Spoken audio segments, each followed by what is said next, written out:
कोणाचं ऐकायचं, कोणत्या माणसाचे शब्द प्रमाण मानायचे. काल सांगितलं होतं, पुन्हा आठवण करून देतो. वेदशास्त्र, श्रुतीचे वचन, प्रमाण. कोण प्रमाण? वेदाला मांडणारी शास्त्र, त्यांचे शब्द, आणि श्रुतीचे वचन हे आपल्यासाठी काय आहेत? प्रमाण आहेत. याचा अर्थ लक्षात ठेवा बरं का, न्यायशास्त्रात उलटा अर्थ होतो.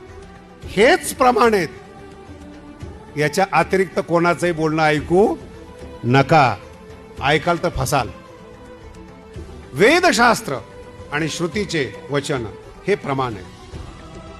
ऐकायचंय बोलणं तुम्हाला, शास्त्राचं बोलणं ऐका, श्रुतीचं बोलणं ऐका, इतरांचं बोलणं ऐकू नका. कल्याणकारी नाही. ती त्यांच्या पद्धतीने अर्थ सांगतात, त्यांना लोक पाहिजे असतात, समूह पाहिजे असतात. पण वर्तमान काळामध्ये ज्यांना आपण धार्मिक म्हणून पाहतो ते निश्चित धार्मिक आहेत. हरिपाठाचा विषय ज्ञानी होण्याचा आहे. हरिपाठाचा विषय एकदम अंतिम शब्द सांगतो, तुम्हाला कळेल. अंतिम शब्द हरिपाठाचा, ज्ञानदेवा प्रमाण, निवृत्ती देवी. अंतिम शब्द आहे बरं. ज्ञान शब्दानंतर समाधी. ज्ञानदेवाला प्रमाण काय आहे?